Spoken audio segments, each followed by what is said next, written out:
They've been framed. And now Yehuda has to go up to Yosef and defend Binyamin. Somehow he's going to have to bring him back to his father, but Binyamin has been framed for a terrible crime. And what he does is he goes up to Yosef and he says, listen, I want to speak to you. And what he does, interestingly, is he goes through the scenario of events of what it is that happened, almost as though Yehuda is trying to figure out these events as he's talking. He says, look, we came down, we wanted grain. You told us we were spies, we said we weren't spies. We said we had a family at home, a younger brother. You said you wanted to see our younger brother. We brought our younger brother down. He's here and he's sat with you. We sat and ate with you, and all of a sudden you're framing us over this whole thing. If I don't bring this boy back, his older brother is gone, was taken away. This younger brother, if I don't bring him back to my father will die. My father's going to die. Nafsho keshura benafsho. His soul is tied to this boy's soul. You can't do this. Yosef, upon hearing this, is ready to break down and cry. It says, V'lo yachol Yosef litapek. He couldn't hold back anymore. He says, I am Yosef. Ha'od avichai? Is my father still alive? And that my father's still alive is a terrible sting, because essentially what Yosef is saying, you're so worried about Binyamin and what it's going to do to dad.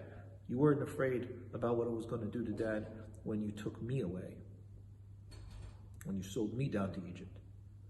Come to me, come, Yosef says. And they come to him. And he hugs Binyamin. Binyamin hugs him. They cry on each other's shoulders. He hugs his brothers and he cries on his brother's shoulders. They do not cry on his shoulders. They're not terribly pleased with how it is that Yosef has addressed this. He says, go back and tell my father to come down to Egypt, that Yosef is alive, and tell him everything that's happened to me here in Egypt. They do end up going home and they tell Yaakov that Yosef is alive and that he's in Egypt and he's asking to see you. He wants to see you. He is the Moshel. He is the ruler of Egypt, essentially. Yaakov says, Yosef is still alive. I can still go see him before I die. And so everyone clears out of Canaan and goes down to Egypt. 70 people are in the family and they all come down.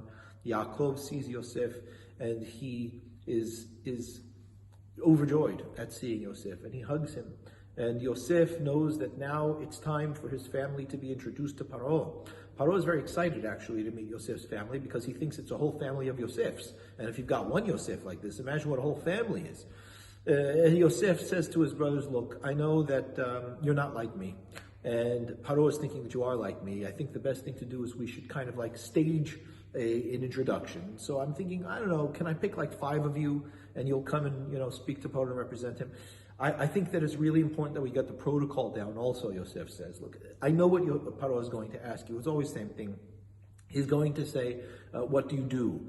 Do not say that you're shepherds, please. Just say that you're ranchers. They really don't like shepherds here in Egypt. It's like, don't do that. Say that you're ranchers, that you deal in sheep. That's fine. You can say that. And I wouldn't mention Goshen if I were you. I mean, let that suggest itself. And say that you've come to Lashevet, that you've come to live in the land, that you want to be in the land. Okay? I mean, have we got that straight? Okay, great. Terrific. So, right on cue, Paro, they're brought into Paro. Paro asks them, well, what do you do? They say, we're shepherds.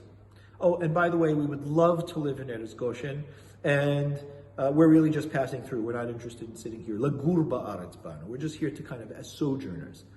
Paro does not even respond to them after hearing that. He just turns to Yosef and he says, well, obviously your family's come for you. They haven't come for me. So there you go. And if you want to use Goshen, then of course, I mean, it's yours to be able to use. If you happen to find anybody within the family that would be beneficial to the government, do let me know. And so they end up going.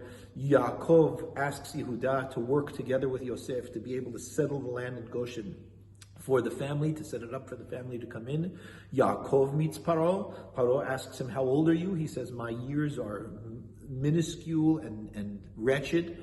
So there's a difficulty there in Yosef and Yaakov's presentation of his life, but he does bless Paro, and he sees and Paro sees him out.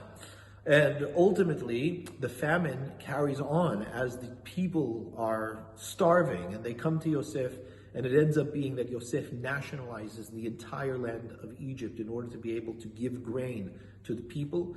And he redraws all of the districts of Egypt. And so he moves people all over the place. Hachamim say that one of the reasons Yosef did this was so that his family shouldn't be seen as strangers in the land, because everybody was being moved around and essentially strangers in the land. But that is indeed what Yosef does at the end of Vayigash.